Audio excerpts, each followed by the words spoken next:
আসসালামু আলাইকুম এভরিওয়ান, সবাইকে ওয়েলকাম করছি আমার অ্যানাদার কুকিং ব্লগে। তো আজকে আমরা বানিয়েছিলাম এই মজাদার ব্রেড রোলগুলো। তো প্রথমেই আমরা একটি পাতিলে দুধ বসিয়ে দিব মালাই বানানোর জন্য। তারপর আমরা অ্যাড করে দিব 1 টেবিল চামচ গুঁড়া দুধ। তারপর ভালো করে মিশিয়ে নিব।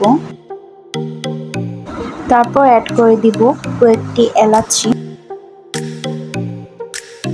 এখন অ্যাড করে দিব 2 টেবিল চামচ চিনি।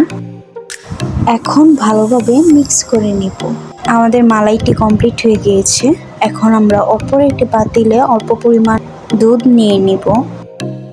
তার মধ্যে অ্যাড করে দিব 2 টেবিল চামচ চিনি। এখন ভালো করে মিশিয়ে নিব। দুধটা যখন ফুটে আসবে তখন আমরা এর মধ্যে দিয়ে দিব মরিচ গুঁড়ো। আপনারা চাইলে এখানে সুজিও ইউজ করতে পারেন। এখন আমরা ভালো করে মিশিয়ে নিব। এখন আমরা অ্যাড করে দিব কিছু পরিমাণ নারিকেল এবং ভালো করে মিশিয়ে নিব।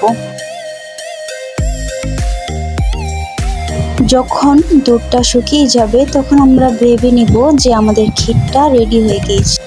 এখন পাউরুটিগুলোকে ভালো করে বেলে নিব। এখন আমরা পাউরুটির মধ্যে কিছুটা ক্ষীর দিয়ে দিব। ব্রেডের কোনায় পানি দিয়ে দিব যাতে আমাদের ব্রেডগুলো ছুটে না যায়। এখন আমরা ভালো করে রোল করে নিব। এই তো আমাদের সবগুলো ব্রেড রোল কমপ্লিট হয়ে গিয়েছে। এখন আমরা এর উপর দিয়ে মালাইটা দিয়ে দিব। এই তো আমাদের ব্রেড রোলগুলো একদম কমপ্লিট হয়ে গিয়েছে। এটা যেমন বানাতে সহজ তেমনি খেতে অনেক বেশি ইয়াম্মি। তো আপনারা সবাই অবশ্যই বাসায় ট্রাই করতে ভুলবেন না। তো সবাই ভালো থাকবেন, সুস্থ থাকবেন। আল্লাহ হাফেজ।